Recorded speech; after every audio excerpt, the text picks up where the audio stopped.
Yo, what's going on? It's your boy Jimmy Daz and Deffer. All right, rockers. All right, hip hoppers. How's it going, lads? Yeah, Yeah, good man. mate. Good, good, good, good. Excellent. We have got a bloody stacked show for you today because we're talking about some of our favorite albums from June. Uh, Def, we were saying before, weren't we? Like, this is one of the rare months where every album is like a 40 contender, isn't it, for the end of the Yeah, month? For it's the end it's of the very year. it's very it's very rare to have months like this, but looking at what we're reviewing today, fuck me, man.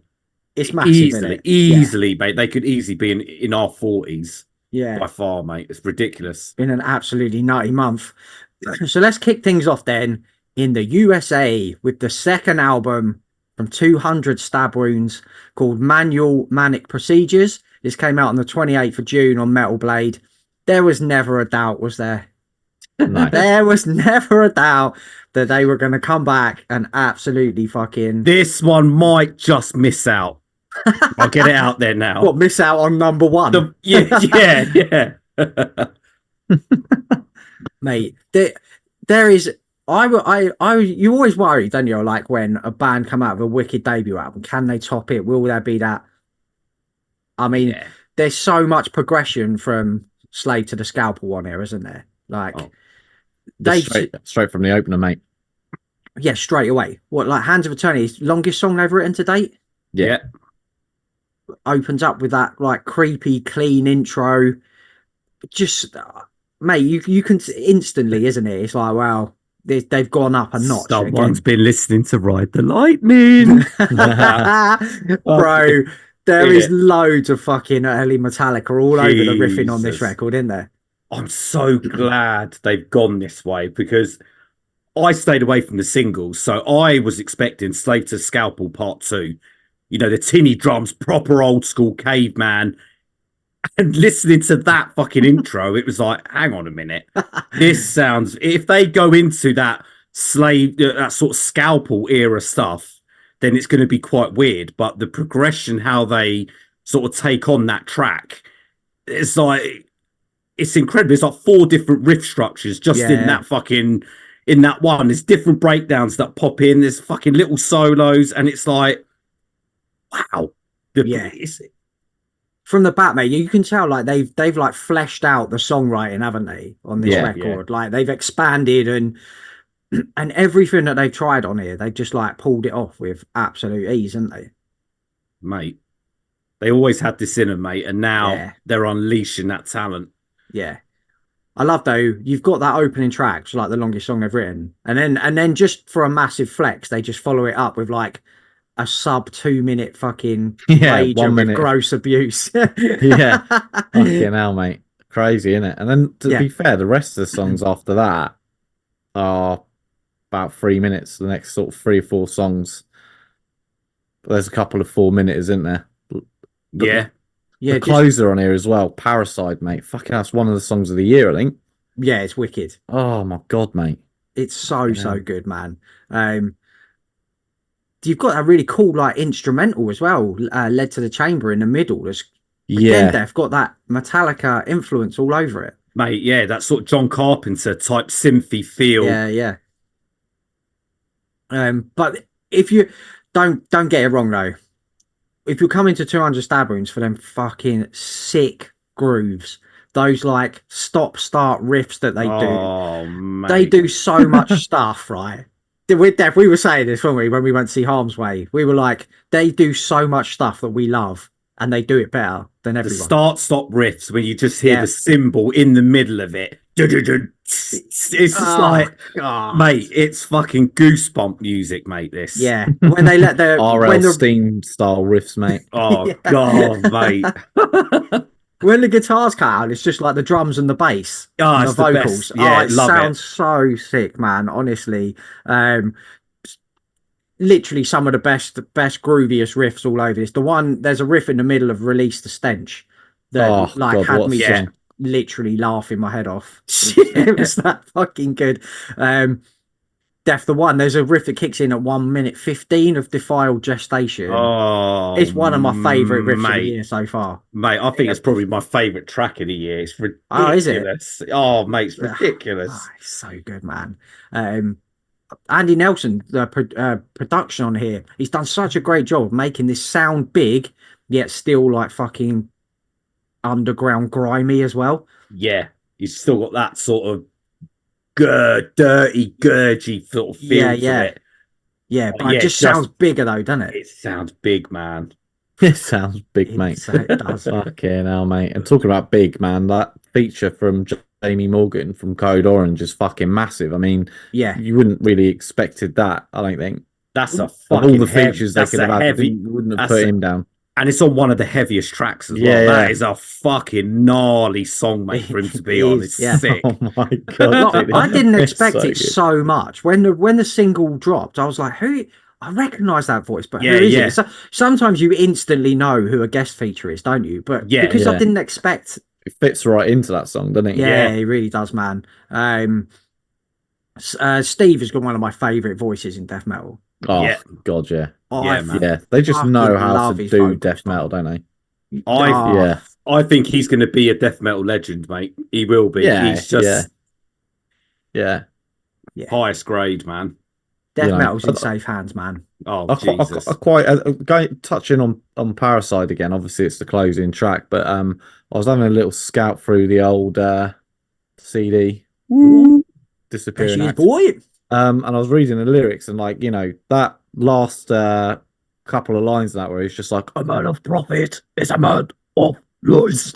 Like, so it's all kind of you know, more aimed at sort of like politicians and stuff. I think that sort of song, which is quite a nice you know, they're not just staying within the realms of, you know, your traditional sort of gory death metal lyrical themes and stuff. Although there's plenty. They can still say fuck you to the politicians in their way. In their way, their own they way, do it, mate. Which I thought was fucking well sick, mate. I was like, yes, bitch. I think a lot of these newer death metal bands are starting to do that. Yeah, and I think that's probably their kind of hardcore crossover to a bit. The ethics are in there, aren't they? Yeah, definitely. You know, it's death metal music, but with kind of hardcore ethics. Yeah, more like social, social commentary, and stuff like. Yeah, it's really cool, isn't it? Because genres don't evolve, man; they'll die out. So absolutely, mate. But yeah, man, death metal's in safe hands. Like when the old guard eventually, you know, sadly call it a day.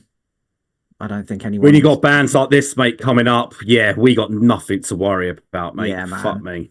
Yeah, in and out in under half hour of absolute prime slab of fucking killer death metal from one of the most exciting bands in the scene at the moment. For sure, faux show. 200 stab wounds, manual manic procedures. Me and Def. We were saying some big words about this the other day, Def, weren't we? About where it might end up. So, we'll hold that one. Right then, next album, we're staying in the USA for the third album from Candy called It's Inside You. And this came out on the 7th of June on Relapse. Fuck me, right? Should a blend of hardcore, EDM, industrial, hip-hop, pop, and grindcore fucking work?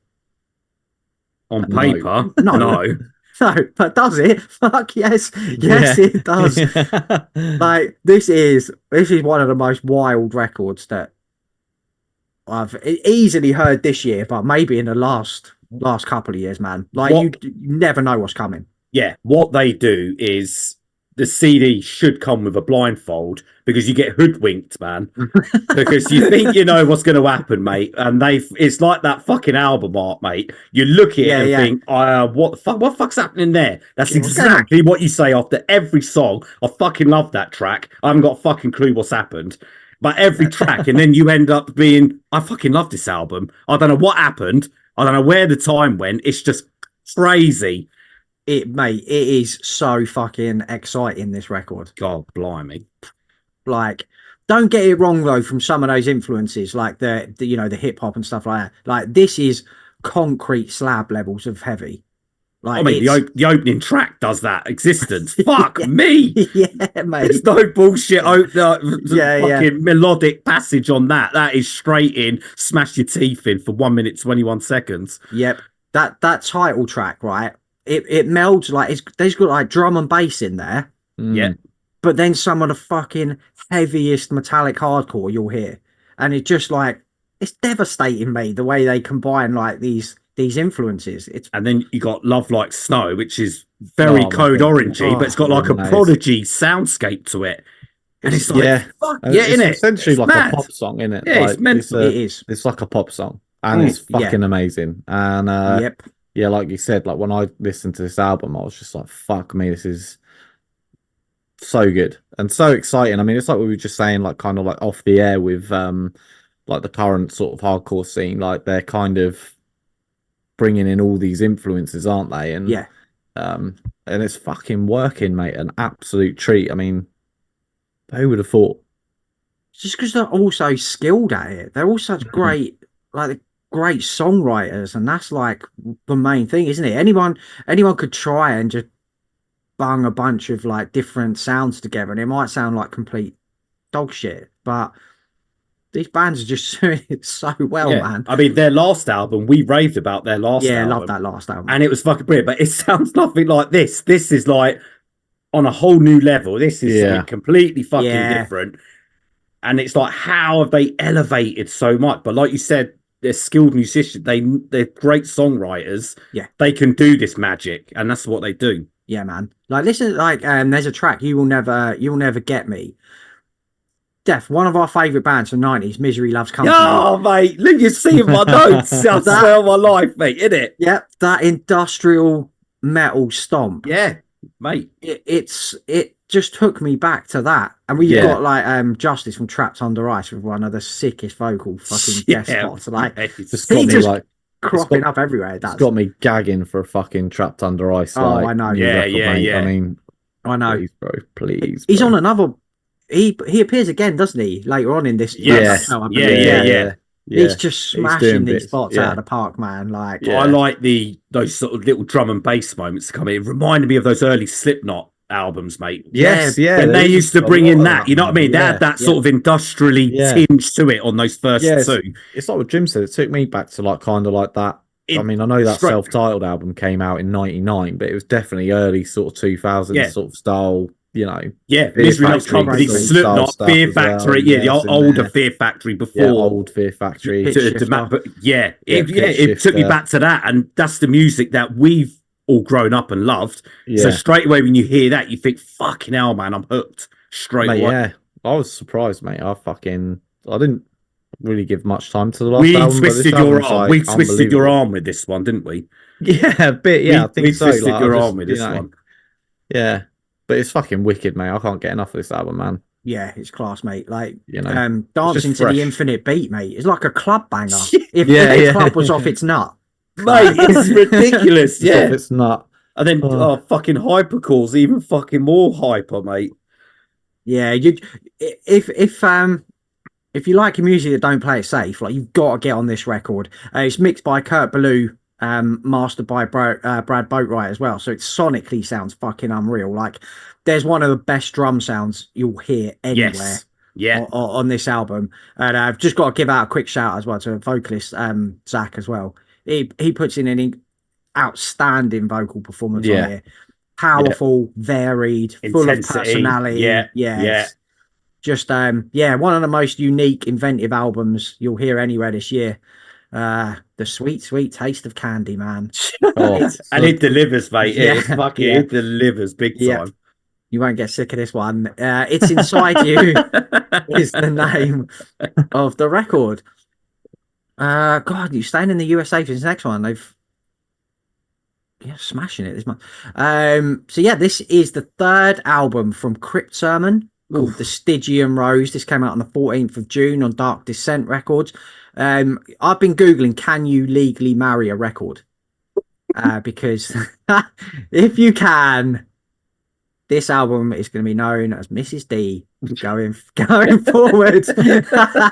Because this is a fucking worldly. Mrs. D! I'm gonna change. I'm gonna try and change it in my fucking library. Yeah. iTunes library. Dude, what, mate? This is an absolute worldie of a heavy metal record. This God, mate. This super is... memorable songs, big hooks, epic song structures, everything. Everything we love about heavy metal is in right here, bro. mate. I fucking agree with you, mate. It's hypnotizing, mate. This album. Yeah. If you took some Metallica, mixed it with a bit of Candlemass, some Sabotage as well. Yeah. Formed a super group. Crypt Sermon is the super group, mate. Like, definitely in those vocals, man. Like John Olivia from Sabotage, it like all over the vocals. And if you're being compared to him, holy shit, you've pulled a masterstroke. And Jesus, mate. Brooks Wilson's vocals on here are absolutely... It suits the style, isn't it? Brilliant, man. Brilliant vocals. One of my favourite vocal performances of the year, this, without a doubt. Yeah, he's got great, like, sort of the grasps he had, but the cleans in Thunder Perfect Mind. Oh, my God. Yeah, cleans in that, man. mate, are something else. So good. I mean, just look at the talent in this band. You've got, like, dudes in Horrendous, Dava. Majesties. Majesties. You know. Yeah. You know what you're going to get, mate. Yeah. That is an epic, that is an elite all-tier cast, isn't it? It really is, man. And then, like, put Arthur Rizek in charge of the my God, of the knob job on it. And there we go, mate. It's the knob master. The fucking knob job, bro. This album sounds so mighty, doesn't it? Just so fucking powerful. The guitar tones on here are a thing of sheer absolute beauty. Joyous joy. Yeah. Like, you get two guitar players, like we said, from Dava, Frank Chin and Steve Jansen. You will expect, like, wicked riffs, you expect killer lead work, and they do it by the fucking bucket load on here. Like, the skill involved to be able to produce an album like Dava, right, and then an album like this in completely different styles, but just master them is... Yeah, it's unbelievable. It's like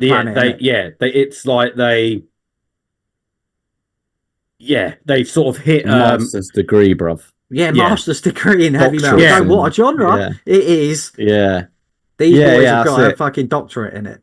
I mean, you know, to be able to compose, as you say, like two completely different sounding.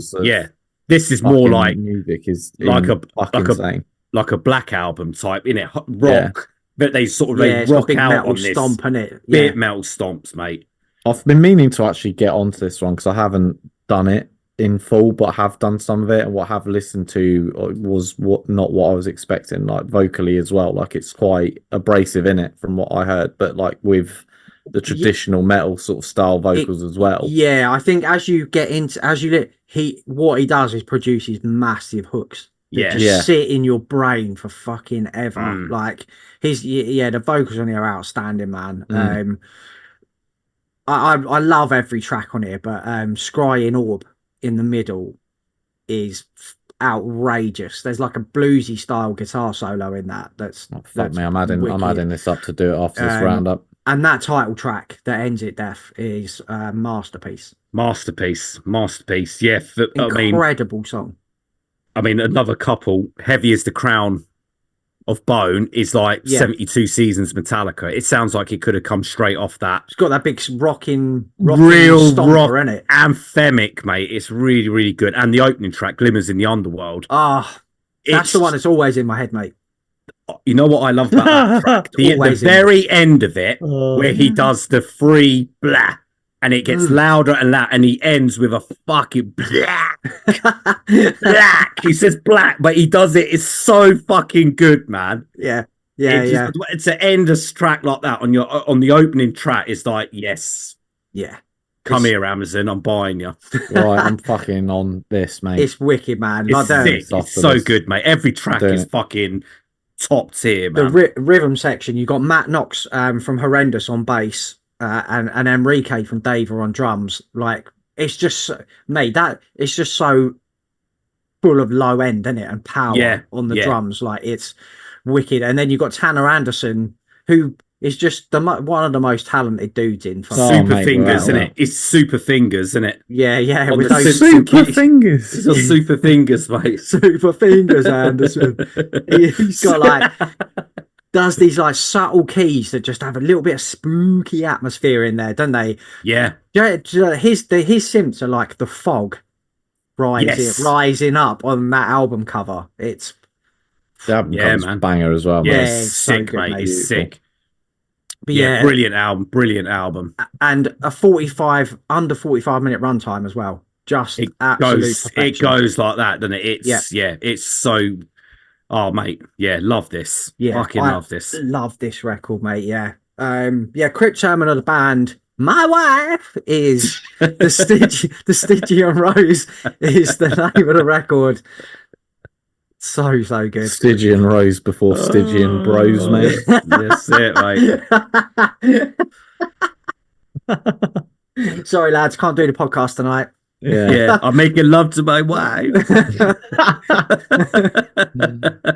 Oh dear. Right, lads. Just like the football's coming home, we're coming home for this. Oh, here we go. It's the 5th album from Earth Tone 9, the first in about 11 years. God blimey. It's an old name, innit?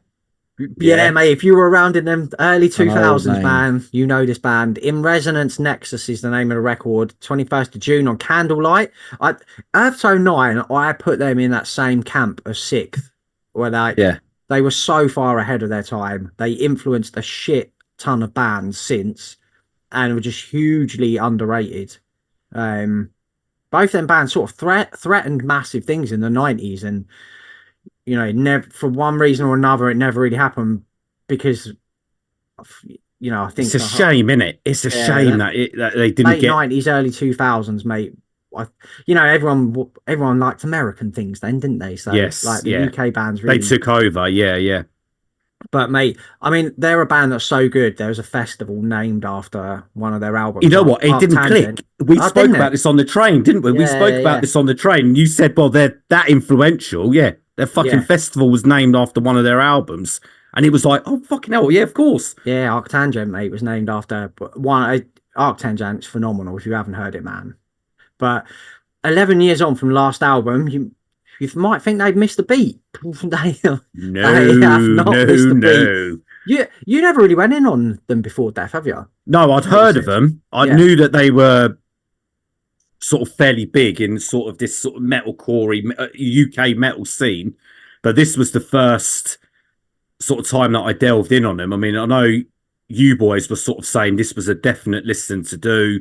Lisa, our lovely Lisa, you know, was raving about this album, and it was like, well, hang on a minute, you know, that's 3 people I trust going on about this. Yeah, let's get on in it. Oh, mate, I fucking love this, mate. Yeah, so do I, man. Like, they've still got that like big juggernaut groove heaviness of their earlier material, but I think what they've done is they've just increased the amount of like super memorable soaring melodic hooks that are all over this, man. Like those first 2 albums, Death, right? Their first 2 tracks, sorry, they are the sort of things that While She Sleeps should be writing instead of Dross. Well, they would have. Well, shit. I mean, I've put that in the thing. It has that vibe of the early While She Sleeps. The While She Sleeps we really listened to.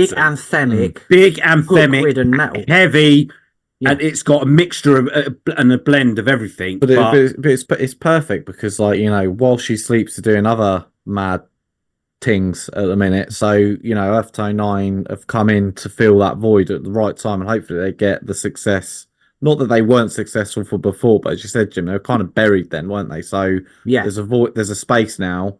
Kind of a bit like Bleed From Within. You remember Bleed From Within kind of was successful but got overlooked, and they kind of came back recently, haven't they? They're massive. Yeah. They are, yeah.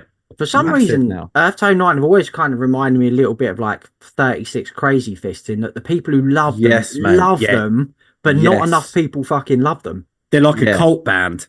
Yeah, they're like a cult. They're a cult band. Yeah, but they never kind of reached the same heights as Killswitch Engage. Exactly. No. But I mean, if this album should push them over the edge, man. Like there's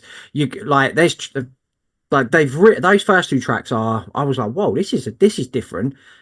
But then you'll get tracks like Under the Snake, which has got that trademark like Earth Tone 9, like push and pull progressive segments into massive fucking riffs, and it's really cool, man. They've like not just tried to ape the past, they've really pushed their sound on into sort of new territories on here.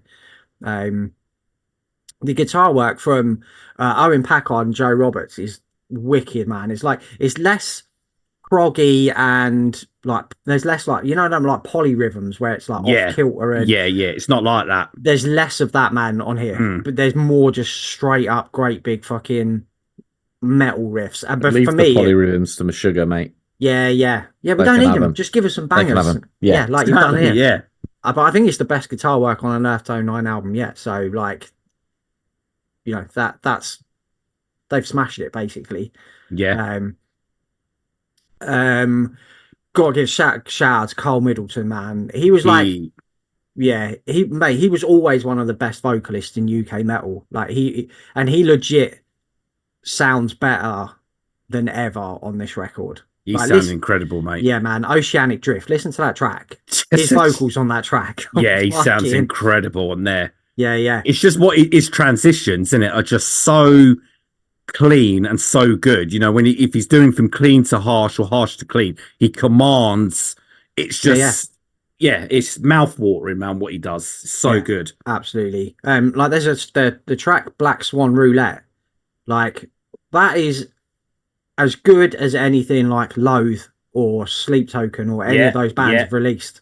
Like it should be fucking massive, that track. Like I really hope people get on it, man. And then there's like a track, the Etiquette of Distortion goes from like this guttural bellow, like you said, like just seamless, into this soaring fucking clean, and you're like, how is a dude this skilled like not in the world's biggest bands? You know what I mean? And then they fucking knock your teeth out with Observe Your Course, which has got the best sounding guitar riff, mate. It just sounds incredible. Yep. And that you are not your ghost. That chorus is so good. It's it's so good, massive, man. It's brilliant. This our mate Dan Goldsworth, he's already got this down as his album of the year, hasn't he? Yeah, he's like that. Forget it. Him right in the feels. Close the books. Yeah, it has, mate. Hasn't it? Got him, bruv. And then you end with a track like Strength Is My Weakness. Yeah, just under 7 minutes. Very sort of Alice in Chains, Queen of the Stone Age sort of vibe. They very always have that field. Yeah, it's a bit of Alice in Chains, grungy kind of. Yeah, and to end with something like that, mate, is fucking impressive as anything, mate. Yeah, I'm gutted I never went in on them before. I heard of them, but man, I am going to go back on that back catalogue, mate. You've got some good shit to going on there, man. Like, right. This is real fucking a brilliant modern metal record that everybody needs to hear, man. Yeah. Earth Tone 9 of the band. In Resonance, Nexus is the record.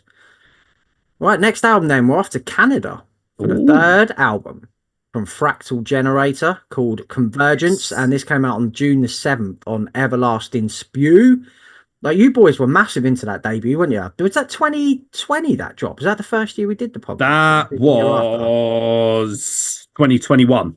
Yeah, cool. Yeah. 21. Yeah, I remember you boys loved that record. Yeah, I really liked it. I really, really liked it. Morbid Angel in Space, I remember. Basically, with like weird. It's kind of got like, I don't know how to explain it, Def. It's got weird fucking like they're not synths as such, are they? But it sounds like computer like bits. It's like I think because it's tech deaf, it could be anything. They could be using any, you know what I mean? They could be using anything. Yeah. There's a bit in ciphertext. It's got like this eerie operatic voice. Yeah, that's that just like swirls around behind the music, and you're like, what the fuck's going on here? It's like remember the opera singer in The Fifth Element? Before she gets the rocks out of her stones like that. Because it's in space, isn't it? That's the first thing I thought when I heard that. I thought, fucking hell's The Fifth Element. Mate, I fucking love it because the band members don't even have names. Well, they've got numbers, haven't they? They got numbers, 15 digit long numbers, dude. I think this is better than the debut. I'll say it now. Oh, well, they so the last one That was the second album. The second album. Before Sorry. that. Yes. I think the last one was Macrocosmos. Macrocosmos. But then there was one before that. Yeah. I can't remember the name. It's the one with the green cover, isn't it? The green cover is the last album. Yeah. The one before that kind of had a purpley, pinky sort of color. Yes. Well, this is better. This is better than the green one. Yeah. I mean, it's got a lot of grind in here, Def, as well. So I thought you might. Well, the Morbid Angel, the ghost of the Morbid Angel is still there. You know what I mean? They haven't got rid of that. But you know what I mean? You've still got your sort of Fear Factory elements in there. Flesh God Apocalypse, Decapitated, Early Decapitated. Yeah. Everything is all there, mate, in their atmospheric tech death style that Fractal Generator do, mate. Yep. Thick, dissonant riffs. Yeah. Blackened, fucking uncomfortable atmosphere. Mate, they're a fucking three-piece, dude. Like, I don't understand how they managed to create this, like, heavy, so heavy, dense, like, fucking feeling of, like, dread, mate, Yeah. Like, this could be, like, a kind of a soundtrack to fucking Event Horizon, mate. Yes, mate. Yes, perfect. It could. You're on Event Horizon and witnessing that shit, and this is, like... You're fucked. You're fucked. You're fucked. You're basically. With, man. That's crazy. They do some strange things. Like you said, that's right. It's really dense and like fucking claustrophobic, like production. But then you'll get these like you said, these swirling synths and like vocals that just open everything right up. It's like really fucking strange. It's a strange like listening experience because 1 minute you're being like, okay, this is real fucking like dense, and then it goes, wow. Yeah, and you're like, what? They look a bit like Daft Punk as well, and I think like it's Daft Punk coming out in those little bits, and like just like more grind. yeah. They're nothing like Daft Punk, honestly, but they haven't been around the world. You know what I mean? Like, there's sirens and fucking alarms going off. There's a part in I can't remember what song it is, but there's a part on it which like makes you feel like you're on the Nostromo from fucking Alien, mate. I think it's Ancient Civilizations. Yeah. It's like there's swirling synths in the middle. So it's just like it's mad. Yeah. And there's like an alarm going off. There's like like a siren going off. Oh, that's algorithmic pathways, mate. That's the one. There's all sorts of mad sound effects going off in the background. Oh my god, dude. If you put this on with headphones, like you're fucked, mate. You have it's a headphones must album. It's like the audio equivalent of a sci-fi horror, isn't it? Yeah. Basically. Yes, it is. Is what this is. Yeah. It's fucking sick, mate. It gets more deeper as the album goes on. Yeah. With like really weird choir chanting, as you said, Jim, in here as well. And Cyphertext My Heart, the highlight of the album for me, mate, and that's in that track. Yeah. And there's a lot of fucking Hate Eternal in here. Yes, there is. Yeah, because it's unrelenting, punishing death metal, isn't it? Like from the opening seconds as well. There's no pissing about on this record. No pissing about. Like you get straight out the gate. I think the first song's Cryogenian, isn't it? I think that's the opening. Yeah. You know what you're getting, and if you like Morbid Angel and Hate Eternal and fucking all that, all those technically phenomenal death metal bands. This is you get that flavor in this album. So you're only going to like this album. It's not your average tech death album. No, very clever. Which is good. It's very clever. They're from fucking Canada, mate, and Canadian extreme we metal know what the water's like there, bad, innit? Mate. Yeah, we know what the water's like there, mate. Yeah, exactly. Yeah. If you like the stat, a mashup of Morbid Angel, Hate Eternal, Stephen Hawkins, and fucking NASA.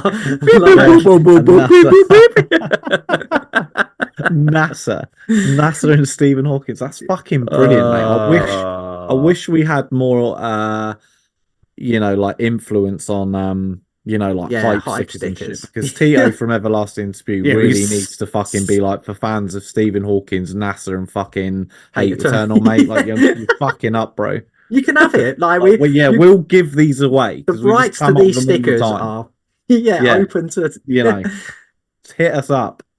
Yeah, man. I love sick riffs. I'm a simple man. Give me some sick riffs, and I'll go. Ooh, and they're all over this record, man. A cosmic slice of brutality from Fractal Generator with the album Convergence.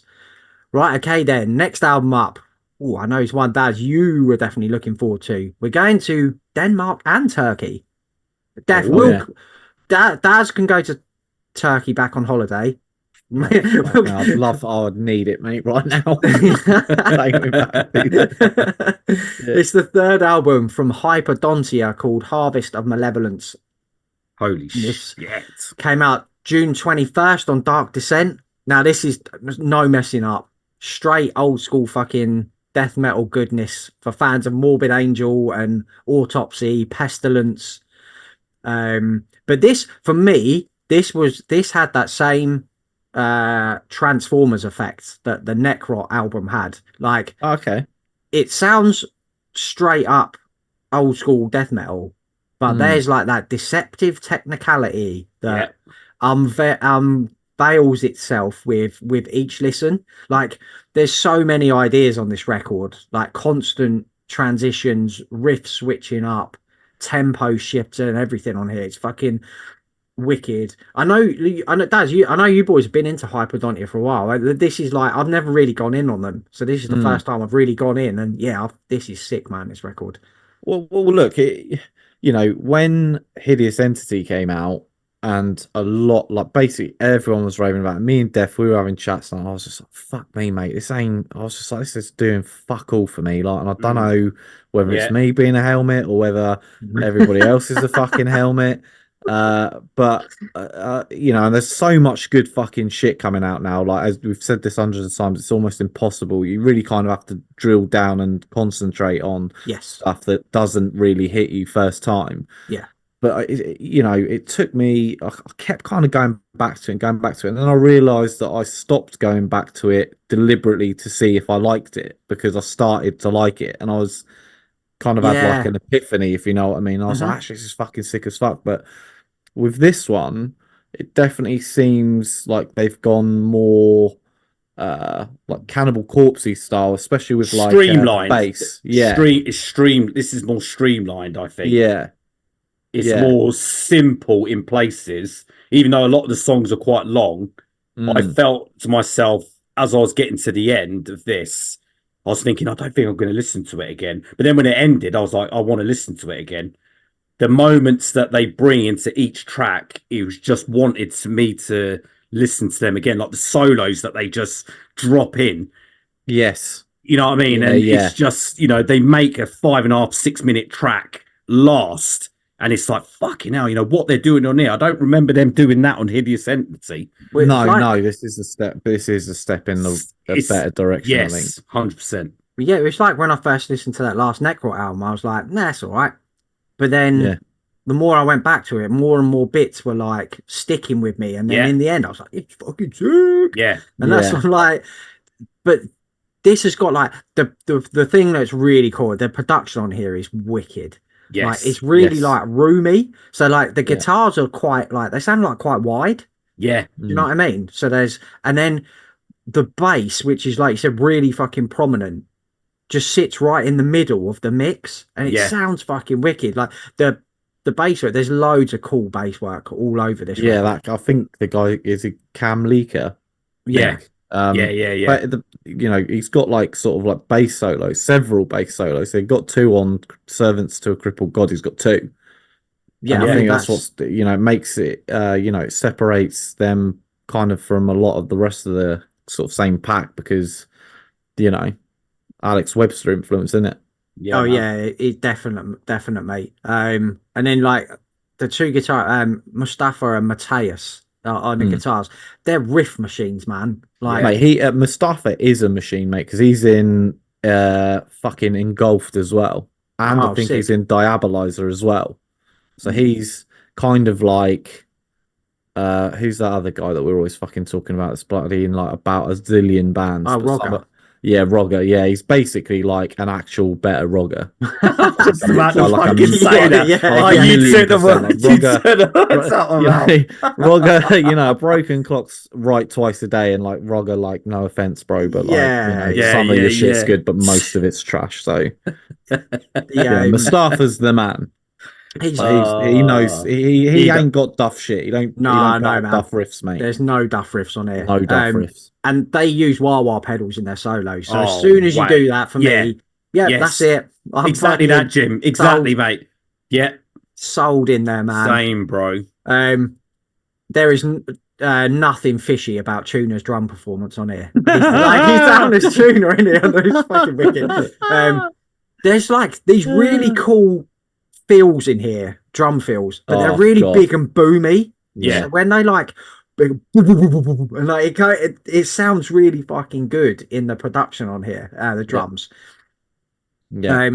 And yeah, Mateus, he has got a like classic death metal voice. Like, yes. You could pick his voice out, and it could be from any period in the last 30 years of like extreme metal. You know, it's it's like him. a classic death metal tone about his voice, man. Yeah, it's a record that's just a very, very well paced and very well balanced death metal record. 39 and the minutes, riffs mate. on here are insane. Yeah. You know, if you love riffs, which if you're listening to this, you fucking must do. This is the one, innit? Riff City. Riff City. The main riff in Pervasive Rot Ooh, is that's the tune. That's my tune, metal mate. riffing. That's my tune, man. Yeah, marking the right for me as well. That's the other one I've got written down. That's one of my favourite death metal songs this Huge year. They're the two. They're the two standouts, man. Yeah, fucking hell, incredible. I mean, this record will toe punt out all the extra teeth in your gob. It will. Yeah, absolutely. Yeah, it's a fucking great album, man. Yeah, it's wicked. Yeah, if you're into death metal, like get all 87 of your teeth stuck into this record. Oh, fucking hell, man. Yeah, if you like that early, like we said, Pestilence, Morbid Angel, Autopsy, that kind of stuff, then Hyperdontia, Harvest of Malevolence is one you're going to want to get on for sure. Right, next album then. There are a lot of third albums this month because we're off to Sweden for this next one for the third album from Kvaen called The Thoughtless Fires. God. This came out on the 21st of June on Metal Blade. Like, we all loved The Great Below, the last record. Somehow, Jakob Bjornfot has topped that record. He's a fucking absolute machine, isn't he? Oh, God, mate. What a fucking record this is. I couldn't believe what I heard when I heard this. Look at his face. Mate, how serious he is. You know, we're big Kvaen fan. The Great Below was a very, very solid album. But I'm sorry, mate. The Fabulous Fires, as I'm going to call it, it's just fucking phenomenal, mate. It's ridiculous. There's just more of everything on here. You know what? I really, really, really fucking love the fact that, is it Tornet Sang? Or the song has this really like massive, like Mastodon-esque chorus part. Yes, it does. In there. And I was just like, this is sick because that wasn't on any of the other shit that I've heard. That feels like the experimental moment on the album, that one. Yeah, there's a couple of parts like that as well, I think. I can't remember track my 5, notes, mate. There's another one that does it. The Dodas Sang. That's it. That's the one, mate. They've got this like stomping, like it's like a swagger, and there's like clean vocals buried in the mix as well to give it like this layer of atmosphere that definitely wasn't there prior. Do you know what that track is about? No, go on, it's Dan. about the suicidal ritual in the Midsummer movie. Oh, you know the horror movie Midsummer. No, I ain't watched it because I fucking hate horror films.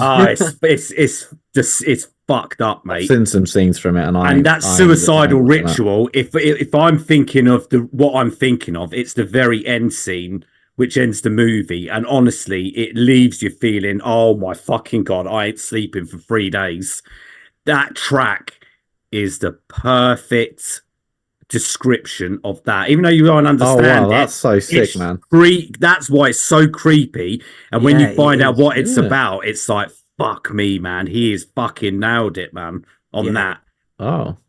Mental, mate. It's a mad movie, and that bit in particular at the end is fucked up, mate, and that track is just perfect for it, mate. It's like it's just like so catchy, so accessible, super memorable. Like, I mean, it's melodic black metal at heart, but there's like hints of mellow death in here. There's hints of trad metal. Like the Ancient Gods is like a fucking battlefield anthem. It's mad. And again, 8 songs, 39 minutes. Like, Kvaen have perfected the art of the runtime and how a record should flow. Mate, ridiculous. Each song feels like perfectly constructed to fit what's just come before it. Yeah. Are we going to talk about the best track ever? Of course we are, because you're going to do it. Traverse the Never, I'm sorry, is probably my track of the year. Number one. Holy shit. Mate, that thrash feel about it, it's ridiculous. It's got Sebastian Ramstad from Necrophobic on it as well. The catchiest rip. The solo in it, mate, is Marty Friedman. They must have got Marty Friedman to guest on it. I don't give a fuck, mate. That is Rust in Peace era solo, man. He's there, and if he ain't, he is, because I said he is. He's fucking there, mate. To me, he's there, mate. When you listen to that solo, mate, he's there. The sickest breakdown, mate. And after that solo, it goes into that sick breakdown. Honestly, mate, it's just forget it, mate. And that's only track 2. And that's when I was listening to this, I couldn't wait to message you because I listened to this really late. It was that time, and I had to message you in the morning. Yeah, and I thought, fucking hell, man! I want to tell these guys down, man. Message you in the morning. Yeah, I couldn't. It was about 11:30 at night. I was like, "Oh, my phone's on silent, mate, so you can message me." Mate, time. I was don't need my help. I was getting ready, mate. Yeah, fucking just ridiculous. Like you said, what they do in that 39 minutes, how they form all the tracks. It's just, mate, it's amazing. Top tier guitar work. It is top tier songwriting. Top tier everything. Top tier everything. You know, the voice sounds so devastating on this as well. It's like you're being torn to shreds, mate. Yeah. With beautiful, smooth solos and ethereal, folky, harmonized chants. The guitar work was always the high point of Kvaen. Like his lead work, you will not find better guitar work anywhere else, man. Like the guitar playing on it is so good. The solos are phenomenal. I think it's like you said, there's about the folky. There's a song, Perpetual Darkness, that's got those like acoustic guitars and really nice, like clean guitar tone in there. I think that might be my highlight on here, actually, Perpetual Darkness. I got to give a shout out as well, ex-Amon Amarth drummer Frederick Anderson on the kit. Amazing. Well, he's on the record, mate. Yeah. Record. He puts in a powerhouse performance. Yeah, unreal. Yeah, he saves the best till Wings of Death is where I think it's mate. He comes alive, man. That is just him sort of signing off. Yeah, what a fucking pairing! Great pairing. It would be easy for a one-man project to just save some money and get program drums. Mate, I thought they were, bruv. Most people wouldn't know. I thought they were, mate. I had to look into it, and I was like, "Oh shit!" Like it's actually. Yeah, it's that guy. A drum god. Mate. Yeah. Unbelievable.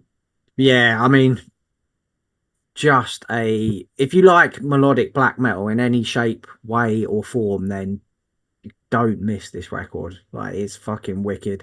Kvaen and the band, the Formless or Fabulous as Death. Fabulous Fires. Fires. Or Mrs. Deffer. Or Mrs. Yes. Come on, Mrs. Deffer, we go back to bed. Right, okay, back to the USA for a totally different flavour for this next record. It's the debut album from Missing Link. It's called Watch Me Bleed. This came out. But who's that peeking in my window? Fucking hell. Triple B Records, man. Holy shit. Like, I know this band had already caused a bit of a stir. They've been around since about 2020, but they've already caused a bit of a stir in that scene, man. Members of Internal Bleeding, Pain of Truth, etc. If you took that 90s blueprint of Marauder, Biohazard, 100 Demons, and then just turned it into fucking 2024's heaviest hardcore album, this is what you get. It's so good, dude. Oh my god, Daz. It's that heavy. It's that heavy. It's pretty much death metal, isn't it? This. Yeah. There's dying fetus all over this as well. Sappho breakdown. It's the heaviest New York album. style fucking death metals all over this, mate. But it's pretty rooted in hardcore in it as well, which is is insane. Like, it is insane. Like, Pillar of Salt opens up, mate, with. And I'm just listening to it, I'm thinking, fuck me, it sounds like 100 Demons, bruv. And it's like, the guy Eyes of the Lord is like a guest feature on it. And I was like, well, that's perfect, because the rest of the record kind of is in a similar vein, isn't it? Yes. Yeah. Yeah, absolutely. Like, you've got heavy as fuck beat downs in here, 2-step parts, like double kick drums that are like pure, just like death metal. Mate. The production on here is like baseball bat to the bonce. Levels of heaviness. It's that fucking. The clarity is so clear. It pierces your eardrums, mate.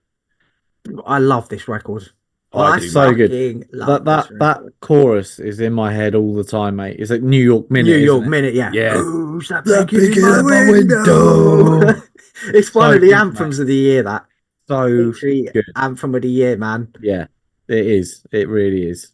Fucking hell. I'll tell you what. I would not even want to be in the same town as the pits that are going to start when this album. You are dead, mate. If you get in the pit on these, mate, forget it, mate. Dead, mate. You are going to bleed. You're going to bleed hard, man. Fuck me. Yeah, I don't want to be in the same town, man. Forget it. You mentioned it in the group chat as well, Jim. But like numbers on the board where fucking Matt from Gridiron's just spelling out like grid link. Like it's so. It's how that track slows down for his bit. Yeah. It's like it was made for Matt. And then Matt does his style of vocals, which is rap style. It's fucking insane. We know that. It's just the best fucking guest spot because it's a crazy track, but to slow down and then for him to do his fucking rapping, mate, it's like straight away, man. Fucking incredible. Yeah, unbelievable. Yeah, again, you've got Justice from Trapped Under Ice on here. Just sounding like a fucking Don. Madman. Yeah, like you said, that's Bruce LePage from 100 Demons. Like, first track. That's some big boy moves, isn't it? Oh, fucking hell. Yeah, it just took me straight back to fucking listening to 100 Demons, mate. Yeah. Like, back in the early noughties. I just thought, fucking hell. Yeah, I was into like Biohazard, Marauder, like, all that metallic, that heavy hardcore, man. That's what I like. New York hardcore, mate. That's the fucking play, mate. I love Mike Ryan's vocals, man. Pure thuggery. He's got that like proper street level hip hop flow to his voice as well, hasn't he? Yeah. But then how you say all that, and then the last track drops this like ethereal female vocal in there. And it's like such a sick way to end the album because very sludgy, innit? Very sludgy, totally different. Yeah. You said that a few times, Daz, haven't you, about bands who drop a totally different track to end the record with? Yeah. And it's like, what? Well, I did say that, and then like I kind of, it's kind of like you realise that more and more times it keeps happening. I'm like, fuck. You kind of think, shit, it's actually a thing. Yeah, it's an end track thing, isn't it, with hardcore bands? But like, they are just saying the same thing that we were talking about again off air with like, Harm's Way and Candy and Turnstile and like, what Stephen Hill said, isn't it? All great hardcore bands eventually leave hardcore. But I'm not saying that Missing Link would leave hardcore, but they're saying like, well, we can do fucking all this other sick shit. But like, that's what that says. Yeah, it's not. I don't think their next album is going to be like a fucking like a crowbar-y type album. It's not going to be that. It's still going to be. They can do that. They can do it, yeah. And I think that's how most of these bands will do these end track or drop in a middle track. Yeah, completely different and keeps it fucking fresh, fuck, mate. Because, exactly, mate. Yeah. Look, I mean, hardcore as a genre, I think we can all kind of like reasonably agree until recent times has been fairly one-dimensional. Yes. I would say, until sort of the Turnstiles and that have kind of changed the template, it has been Terror, Madball, Hatebreed and all those in between. Yeah. Sick of it all. And, it's just the same sort of punky sort of style, and and you obviously got your metalcore sort of style as well, but now they're fucking bringing in, as we said about Candy, like industrial and sick like vocal harmonies and stuff, and speed of dropping flutes in, mate, and all sorts of like that, mate. They're just doing a madness, bruv. Ron Burgundy core. With the Yaz flute of fucking Burgundy, mate. It's exciting, mate. A Burgundy breakdown. All these bands, it's exciting, man. So Yeah, great time for this sort of music. It's evolving. The whole thing's fucking evolving, man. Yeah, absolutely. Bonus points for the Happy Gilmore sample as well. Like I was, sick, mate. Yeah. Easily going to give it an extra star just for that. Yeah. So yeah, like Pain of Truth, man. Like I think Missing Link are going to explode off the back of this record as well. 100%, mate. I think this is better than Pain of Truth for me personally. My personal preference. Yeah, I like this more as well. I prefer this. And there was already a few Missing Link shirts dotted about that Harm's Way shirt. There was, mate. Yeah, so, they're very popular. Huge, mate. Yeah, Watch Me Bleed is the record. Missing Link are the band. Holy shit! Right. Daz and Death might explode on this next one, so keep your hats on. It's the debut album. We're back to the USA from Noxis called Violence Inherent in the System. Please. This came out on the 28th of June on Rotted Life Records. The insanely fucking brain-meltingly technical death metal that doesn't sound like tech death. Like, no, it doesn't. It doesn't. No, mate. I think if you took None So Vile, yes, that mix of technicality and old school death metal sensibilities, mixing a bit of like kind of what Afterbirth did on their last album, bit of Atheist, bit of Defeated Sanity, bit of Human Era Death, Jesus, man, bit of Heartwork, Carcass, yeah, mix it all up, man, and you'll get this bad boy. Throw in some nutty trumpet. This is mad, this album, isn't it? Absolutely fucking mad, this album. It's so crazy, because, like, you know, with the last Cryptoxy record, and I was listening to it, and I was like, fucking like this. It might make my top 40, like, and then you kind of keep going back to it, don't you? And you realise, it kind of hooks, but... Yeah, it's exactly the same with this, but, like, this is better. This is better. This is fucking much better, mate. Don't fuck about your words, mate. Don't fuck about your words, mate. It sounds insane. If we compare this to None So Vile, you know shit's good. But it's so tongue-in-cheek as well, because the fucking title is like based off of a Monty Python sketch. Yeah, it is. Yeah. They just don't give a fuck, bro. There's nothing fucking tongue-in-cheek about the music. No, mate. Holy shit. How can people play this cut? There's one guitarist in this band. We said this, didn't we, Jim? We talked about this the other night. Mate, fuck off. There are 7 guitarists on this record. Yeah, we said, how can you know, there's all these moments with these, it's all fucking off kilter. Everything about it is off kilter. It doesn't make sense. And like we said, do they just have a sheet in front of them thinking, yeah, I'm going to play it like this. It's going to go down and up, down, up. This going to go back here, back here. How the fuck do you play it? Because it's like Charlie Day in Always Sunny, mate. Where mate. That's exactly what it is. That's the board, but only he knows what's happening. Everyone else is looking at it, thinking, "Oh fucking hell, lads, we fucked it here." Charlie Daycore, this Charlie Daycore, mate. It's fucking ridiculous. The production on this record is tight as fucking hell. Man. It's really fucking muscular, and again, this has got one of the best drum sounds. One of the best drumming performances. I thought it was Brian Daler from Mastodon, like doing death metal drumming, mate. That's how fucking good. Joe Lowry, isn't it? Joe Mike Lowry. Yeah, aka but going Bad Boys all over the fucking kit, mate. Just Bad Boys for life on here, mate. Jesus. Martin Lawrence in check, mate. I dug around and I checked into him, and he apparently checked into him. He's not human. He was from Skynet because he's a robot. He's from the future, yeah. He's not human. So I thought, you know what, that makes sense, because no human can do a drumming performance on an album like this. I said it to you, and it says best drum performance of the year. So far. It's wicked, the drums on this record. It sounds like a machine. It doesn't sound human playing. It's fucking ridiculous. It's like Judgment Day.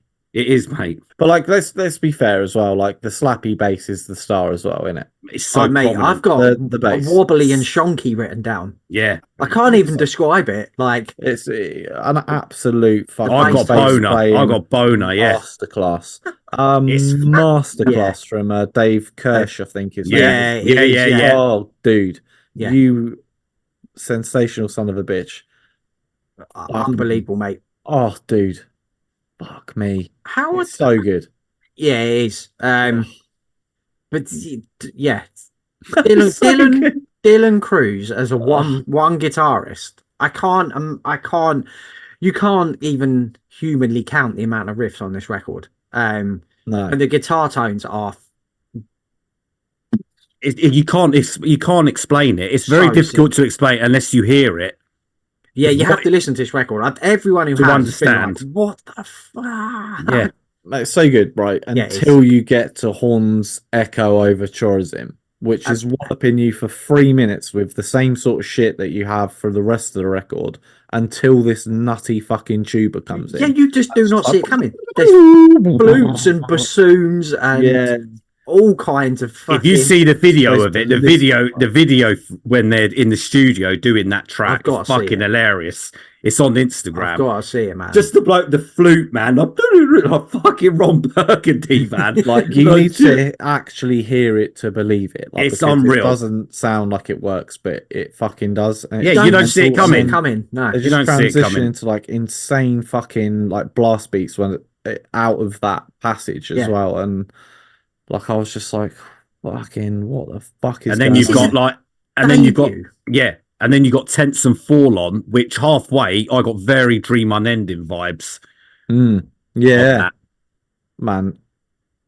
I mean, this album just covers like everything. It's like it almost covers death metal, everything, like a rainbow of just anything you could ever think of, really, I suppose. And then you got the Five Magics tribute on Abstemious, the track 4. Sounds like fucking Five Magics, man. Yeah, it's got proper like Megadeth thrash feel to it, hasn't it? And Rust in Peace is one of the most technical thrash albums of that era. It was you feel that it's, you know, maybe it's a homage to that, but it sounded very, very familiar. But mate, this so very nearly pipped 200 stab wounds for record of the week for me. It like, did. it was a tough. You know what? I would take Noxis in a heartbeat over 200 stab wounds and not be upset about it. I wouldn't think about it too much. Yeah, even though they're two completely different. Standout. This is, you know, I'm not a tech death fan, but this is not a tech death where it doesn't feel like tech death. I don't call it tech death. This is technical death metal. Yes, that's the difference. That's what we've always said. Tech death bollocks. Technical death metal is completely different to tech death. Yeah, and I stand by that. This is just fucking brilliant music, man. None So Vile is the closest thing. If I was trying to say to you, this is what it is. If you want to check it out, that would be the closest comparison point. What do you think the sort of degree of separation is between like technical death metal and tech death? Because as we were talking about it, I came to the theory that like technical death metal is death metal bands and like, you know, fans that play death metal with technicality, and tech death as a genre, it's the same thing. It's the same style. Trying to flex though, you know what I mean? Like hey, look what I can do. Well, tech death is very. It is a musician. It's more. I would say like a musician's genre. It is the technicality and the skill, the guitar. There's the very guitar fast. It's very much built around that. Is the star of the show. But you've got your caveat, which is like this and horrendous and that style of technical death metal, and then you've got like Aldi's fucking pretty sick too, but like, you know, Farmstall's range. It's different strokes for different folks, mate. Yeah, like I love Archspire, who are who I would say are tech death. Mate, that's a whole other fucking. It's a whole other debate we'll have to have sometime in it, but but that's what I mean. This band feel like they're in like the classy, if there is such a thing, but in my head I'm kind of like, this is like a classy. They're a like you said, they're a death metal band playing technical stuff. That's what this is what this did. And they've got a university degree of riffs. That's it. yeah. That's what they got. Yeah. 100%. The fact that this is a debut is quite fucking incredible. It's exciting, mate. It's exciting because there's more to come, man. Where do you go on album they 2? have dropped a I think they did a load of splits and EPs and stuff. Yeah. And I think they did a compilation of all of that as well. Yeah. But I mean, they're fucking good. Yes. Mate. They're really good. If you like death metal, don't miss this monster of an album, because I can't get enough of this, Jim, mate. I keep fucking playing it, and it's like I can't. It's like I'm involuntary doing it, like, and then I'll be like, "Oh, this is on again." You know what I mean? Like, I kind of wake up and I'm like, "Fuck, it's on again!" Like it's like a parasite. It's taken over, Daz.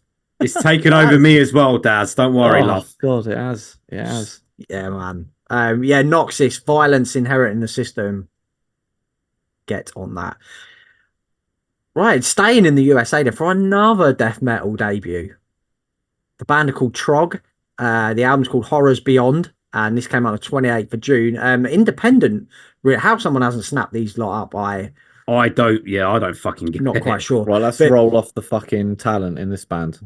Members of Reeking Aura, Sentient Horror. You've got Will Smith from Reeking Aura and Afterbirth, dropping a guest spot on here. It's really fun, this record. Like 33 minutes, super fun death metal. Loads of melody in here, elements of thrash, elements of black metal in places. Yeah. Slight progginess in the riffing in places as well. Like the songs shift through transitions and pacings and tempos, but there's loads of fucking straight up head nodding, headbanger riffs as well. This got me first listen, man. This record, I was like, boys, go get on this Trog record. It's fucking so good. First listen, I was in on this, man. Yeah, it got me too, mate. And it was, from that cover art, mate. How could it not? You know what I mean? Cover art. It's got that fucking cyber feel to it. You know what I mean? But like you said, it maintains these fucking blast beats. It shreds, mate, galore on this. It's fucking insane. And again, we could probably go back to that technical death metal stuff. There's a lot of technicality in this album. There's some Morbid Angel style riffing. You know what I mean? It's just, it's insane. Like I said, Def, you'll love this, Daz. Honestly, I can't wait, mate. I've got it fucking queued up. Yeah. And I was a bit late to the party because there's loads of shit coming out, but hearing you two going on about it, I'm just fuck me. I can't wait to press play, man. You will love this, mate. Like I said, they have killer lead work on it. Not you don't just get squealy dive bombs and they're really well constructed fucking solos on here. Drummer Hudson Barth, he's been Reeking Aura, isn't he? Yes. Absolutely stellar drumming. There's a bit, the track we both picked out, Interstellar Offal Dealer. Oh, there's some crash cymbals in that track that fucking sound so good. So good, mate. And then the vocalist on here, Pete Colucci, right? Yeah. He's got a real corpse grinder-esque. Yes, he has. Tone to his voice in places. He's got a sick voice, hasn't he? Like loads of range on here, isn't there? I love his voice. He goes like to guttural to sort of, you can just make out what he says. Yeah. But it matches the mood of what they play. You know what I mean? It's just that they're constantly changing these barrage of riffs. Yeah. It's really, the songwriting's really fucking like impressive. It's really fucking impressive, mate. I think I read they've been around for fucking ages, though. Or is that incorrect? I'm not sure, mate. I did see something about them being around for like a long time, but they've only just kind of got around to dropping the album. Yeah, very possibly. I mean, when you're in bands like Reeking Aura and stuff. Well, that's it. Sentient Horror, but just like we said, Dev, when you think you know what's coming, or you think you've got a handle on the album, and the last track comes in, 9 minutes. I wonder what'll happen here. They just display this whole other level of chops, and because these wicked synths come in the middle, and it's just got this really creepy. That's vibe and probably atmosphere, that's hasn't it? probably like the most sort of spacey, space invadery type track, isn't But it? where does it come from? I don't know. I know as the album comes on, it gets more that cyber metal-y as it delivers, but that end track is just like it's that end track syndrome. We love it. Yeah. I love it when bands just fucking throw out the rule book. Yeah, And you do something. When I saw 9 minutes, I thought, well, what's that? Is that just gonna be chugga chugga chugga chugga chugga chugga chugga chugga chugga? And for 9 minutes, I'm like, I wouldn't mind, but it's got so much more, man. It's sick, man. I love the fact it's called ontological shock. Yes, because you get that shot. You're like, what? What's happened here? Bang on, mate. Oh, I love their logo as well. It kind of looks like a sort of like early 90s kind of cartoon. It looks like a logo. cartoon. Even the cover art, So, it reminds me of Stop It and Tidy Up a little bit. Do you remember that? Yes. Yeah. It kind of looks a bit like that. Fuck, it looks like the kind of cartoon. You're right. Mate, it fucking looks so much like Stop It and Tidy Up or something from that. Yeah. That's a fucking great era, shot. Like kids sort of cartoon. I absolutely fucking love that. It's like a garbage pail kids card. Yeah. Yes. Yeah. But yeah. It's so sick, man. Like, yeah, it's sick. This is a really cool, really cool death metal record. And in a week where we had Noxis and 200 Stab Wounds dropped on the same day, like don't let this one slip through the cracks, because you made sure you made sure I done it. And yeah, it's too good, mate, to very good to slip through. So yeah, absolutely get on that if you haven't already. Yeah, Trog is the name of the band, and Horrors Beyond is the record. Right then, last two fucking big monoliths. Next album, we're off to New Zealand for the 7th album from Ulcerate, called Cut in the Throat of God, the hardest album title of the year. Yeah. 14th of June, this came out on Debemur Morty Productions. Like, I listened to this album again today on the way to work. I was making my notes on the train, actually. And I read some reviews of it. Metal Sucks described this as a painting that's designed to be viewed and appreciated as a whole. Yeah. Well, absolutely. Do you know what I mean? Kind of goes without saying a little bit, I guess, because it's Ulcerate, but there's songs, when we talk about albums, you're like, oh, this riff's sick, that bit's sick. Oh yeah, when they do that bit, there's none of that. I couldn't point out one bit on this album where I'm like, oh yeah, when that riff drops in, I was just like, it is just like just washes. It does. Washes over you, doesn't it? Like a watercolor. Yeah. Kind of. And you're the canvas. You're the canvas. And all. So what are you making of this then, you two? Tell me. Mate, it's not the kind of thing I'm going to go back to a lot, if I'm totally honest. But it is super fucking impressive. Yeah. I only had one listen on it, and I don't think it's your sort of thing. It's not. It's something. Do I want to listen to it 4 or 5 times? I'll probably listen to it again and have more sort of concentration on it, because what I heard, it was impressive. There's a lot happening in it, and I think it's like Jim said, it's very difficult to describe standout moments in it. Like, if you ask me now, do you remember that riff on this one? I'll be like, no, I couldn't tell you. It's a very concentrated album, but I appreciate what I heard from it. But it does deserve for me to listen to it more before I can generally give. I think you've just got to block an hour out. I think I would like it, but I don't think I would go back to it again and again and again. Yeah. Okay. So where I'm at with this was where I kind of was like the same. And then I kind of found myself again, like a bit like Noxis. I was kind of going back to it, and I was like, I've kind of like this. And now I'm kind of listening to it like against my will, like subconsciously. And it's kind of sick, because Staring to Death and Be Still, I really liked, and all of the rest of their back catalogue I'm pretty into. But I know what you're saying, and I've had a lot of time where I thought, fucking hell, this is either going to be in platinum or it's not going to be in at all. which is Yes, such a fucking weird thing to say. Yeah, because we it's understand that. Brilliant. Yeah, it's such a brilliant piece of work that you can almost be like, there's no way that it couldn't be a top 40 album of this year. And there isn't, but at the same time, I'm kind of like, I could fucking I get what you're saying. I understand exactly weird, where you're bro. coming you from. can't Yeah, just chuck it on. So weird. No, you have you to can't. really be in the mood to be taken away on the. I mean, it's like it's sprawling, atmospheric death metal, loads of post metal flavors on here. Like in some parts, it's like really haunting and mysterious, and then in others, it's really fucking savage and bleak at the same time. Yeah, and like yes, the dynamic between those two sides are what makes it really engaging.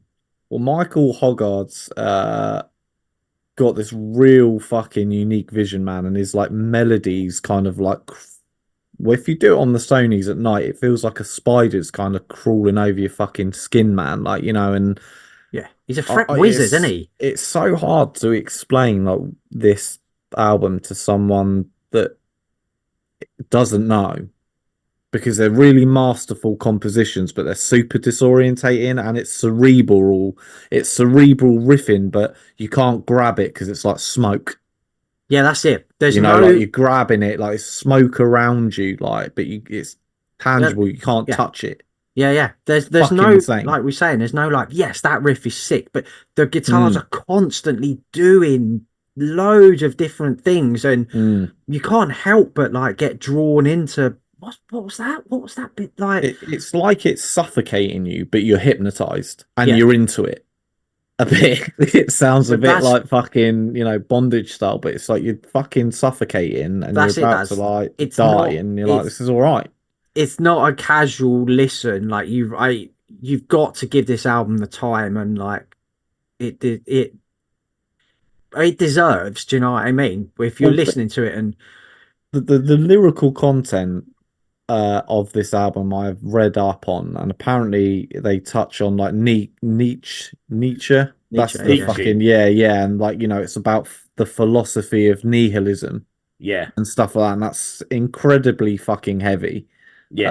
Source material, incredibly heavy fucking source material. So imagine that in audio form, and like you'll probably there's a lot to take in it. There's a lot to take in. Fucking kind of fucked. But mesmerizing. The dynamics in their songwriting, like they know when to pull back and let the music breathe, and then they know the exact moment to fucking just crush you under the weight of like all this. I mean, it's let's be like Jamie St. Murat, like the drumming is the backbone of this sound. Like his drum performance on it is MVP, mate. Unbelievable. It doesn't get spoken about enough, mate. When you talk about, best drummers in extreme metal, phenomenal. Fuck me, you never really hear his name mentioned, which is a crime. He's phenomenal, mate. And then in the middle of that, like guitar wizardry, his brilliant drums. You've got Paul Kelland. His bass playing deserves a medal for being able to sit in the middle and tie it all together. Yeah, and he's putting in that vocal performance at the same time. Like the talent in this band is like off the scale. Yeah. But it's a very unique album. Like it's not like we don't normally sit here and go, well, don't really know what to say. It's super impressive, but will I listen to it? I don't know. Will it be in a 40 or won't it be in there at all? Like it'll be either like it's almost that disorientating. That is almost the very essence of the album. Yes, it's like it could be number one, might not make it at all. Like who knows? Like does it even exist? I don't know. Can you grab it? Can you touch it? I don't know. Is it something you feel? Is it something you just fucking like take in and experience? It's fucking phenomenal band. I think the people, like we were saying like earlier, the people who are into Ulcerate are so far into it that this is their album of the year after one listen. Of course, yeah. Do you know what I mean? Like this, they're almost. I saw like Tool mentioned a couple of times in reviews. Like they've almost got to that level of fanaticism amongst their fan base that. Well, that's a really good sort of yeah, comparison really. It That's makes the sense. only Their other. That's music's the only other band similar. that really, yeah, Yeah, It it's makes just a sense. death metal tool, really, aren't they? Yeah, a bit. yeah. I mean, that's a very simplified version, but that is But exactly what it is. that's where you either love that or you don't get it at all, kind of Yeah, thing. Like it's yeah. And if you don't get it, don't bother, because fuck me, you'll be here for years trying to get this to fucking yeah. work. Yeah, that's a good shout. Yeah. Yeah. But yeah, very. I'm really interested to hear what people think of that. And I've seen what we've discussed, just now on social media as well. I've seen Yeah. the divide Yeah, of people really fucking loving it, and then other people being like, it's just the same stuff they've done before. And share similar opinions. and it all sounds the same, But and yeah, that's to a and that's degree, what a lot of people say and about none of Tool them as are well. wrong, and none of them are wrong though. Yeah, You it's true. can't, Isn't it? I'm just like, well, you're right and you're right, and Yeah. it kind of, Yeah. it's so insane. Yeah, well, just depends what side of the fence you sit on, I guess. With Absolutely. We're Exactly. always right. Well, I don't know what I think, Dev, so how I can't yeah, be. me too. Yeah, exactly. I'm not sure, but at the moment this is sitting quite high. But I'm 6. just going to kind of wait and see what happens for the Yeah. rest of the year. I think. Absolutely, mate. Yeah. Yeah, Cutting the Throat of God, Ulcerate is the band. Right then, last full length.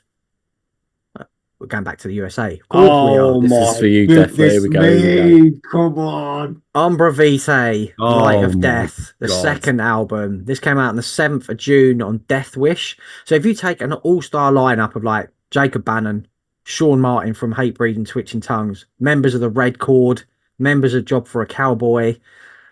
Like I like the debut album. This is fucking Same. This has punted it over the fence, Yeah, over the river, yeah. into space. Like this is a fucking sick record, and this is sitting high for me, man. I won't mind telling you that much for free. Yeah.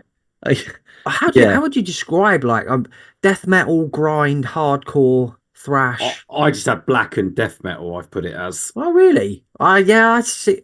It's very difficult It's a because, hard like you one said, to there pigeonhole, isn't there it? is.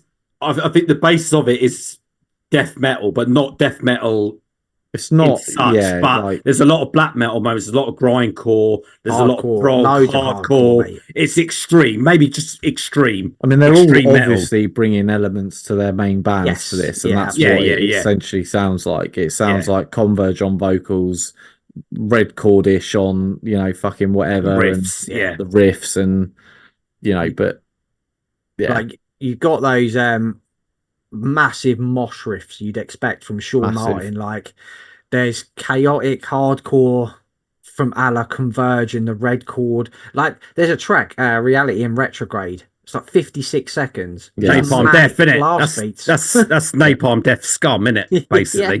yeah. And it's got Clear Cutter and Empty Vessel.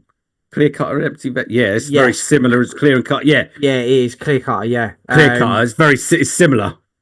2020 Visions like hyper thrash, and there's some mad Slayer riffs in that. Oh, mate. Like some big Slayer riffs And in then that track. Belief is Obsolete. Like punk with that hardcore aggression. Yep. Spirit Machine is the one for me. Oh, get out of here, mate. Okay, well, I was waiting for this to play out, but like for me, Velvet Black, bro. Velvet Velvet Black Black's the big That track. is such It's a an big insane song, because it's like you wouldn't like Bannon doing gothic baritone singing. He Like sounds the biggest left field fucking curveball of the year, mate. That is menacing me. on that track. Menacing. When that came on, I was just like, wow, this is fucking insane. Never would have thought that would be in this record. Everything about that vocally and guitar performance on that track is just brilliant. a work of art. Yeah. Yes. It's like sonically when, heavy. It's like when Converge slow things down into their long, Yes. like Coral Blue and tracks like that. And Twitching Tongues as well, when they slow things down, it's got that feel to it as well. I'll tell you what, I cannot wait for that fucking Converge album if Jacob Bannon's on this for. He sounds fucking unbelievable, man. There's the track Deep End, where he's like he's like a lot lower, real ferocious, low register, like into the deep. And mate, I was like, yes, holy shit. Fucking get me that Converge album right now, man. Same. Give it Kurt to me. Ballou. Kurt Ballou behind the knobs again. Yeah, Yabba Dabba Baloo. I mean, to be fair, the only thing that I'm not ecstatic about with this album is the artwork. No, it's Honestly, great. That's It's not. great. I'm not going to dunk on it, but you know. No, you're I not think it's dunking sick, on it. mate. I'm It's just saying. sick. She's I got a think fucking. well, that's she's got a fucking. That's she's got artwork, lads. It's mate. meant to be divisive. She's got a Joseph kitchen knife, mate. There's nothing fucking harder than that, mate.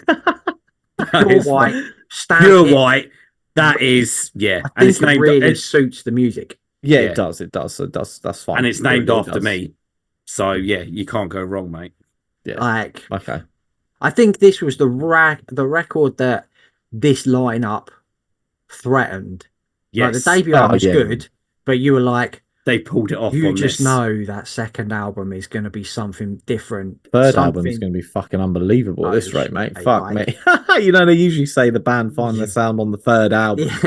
Yeah. Oh, fuck me. Fuck me. If they haven't found the sound on here, then Jesus Christ. But yeah, there's more to come from this. Like, yeah, we know there is. You know there is. This is, I reckon Def told me a little secret, Daz, the other day. He said there's 4 albums vying for his number 1 spot at the moment, and I think this is one of them. If I was to guess, I reckon this. I'm going to tell you something now. Okay, it's going to be an exclusive. Okay. Okay. Tune in December to find out. Fucking exclusive. Wait 6 months and I'll wait 6 months and I'll tell you when this is King of Bronze. He's just fucking pulled my pants down, mate, because I thought we were going to get something then. Mate, this album pulled my pants down. And I'm not afraid to say, you boys know that. It's just everything I love in music. Jacob Bannon sounds fucking incredible on here. The music, everything is just fucking brilliant. Everything is fucking brilliant. It just keeps that metal record. Yeah. Oh, mate, it's something else, man. Yeah. Light of Death is the record. Umbra Vitae is the band. Right then, close things up very quickly. A couple of EPs. 11th of June, our boys, Celestial Sanctuary, drop Visions of Stagnant Blood. Just carrying on being one of the finest modern new death metal bands out there, with 3 tracks that just follow on beautifully from Insatiable Thirst, don't they? Like, they seem heavier. With a 10-minute absolute worldie, like, unbelievable. They're just getting heavier and heavier every release. Tom sounds unbelievable as well, like vocally on that as well. It's just those 3 tracks, mate, are just creme de la menthe, man. Yeah. Unbelievable. Give it to me, baby. Yeah. Dying for that 3rd album already. Yes, no pressure mate. though, you know. Well, they're writing it, aren't they? Yeah, so they're writing it. Yeah, they're writing it. And an EP that dropped on the 7th of June as well. Moon Reaper, Black Sun Sorcery. Another really cool UK band. The dude from this band was the first dude that we gave a sticker to at Bloodstock, completely accidentally. Oh wow! Fucking hell, was it it? Yeah, it's him. He said, mate, didn't he? He was like, yes, I sent you an email. Yeah. So shout out, dude. This is some really cool fucking hardcore mixed with doom, mixed with sludge, mixed with black metal. There's Def, I think you'll fucking dig this. But when there's these really down-tuned, hefty riffs that are full like Acacia strain. Oh my god! Like I'm adding it. I'm gonna do this after this. Yeah, I'm doing it. Sounds like the end of the world in a musical form. Oh, that's my jam. That is my jam. Yes, mate. A band really fucking keep your eye on Moon Reaper. They're playing Bloodstock again this year, actually. Sick. We'll catch them, hopefully. Yeah, we 100% will.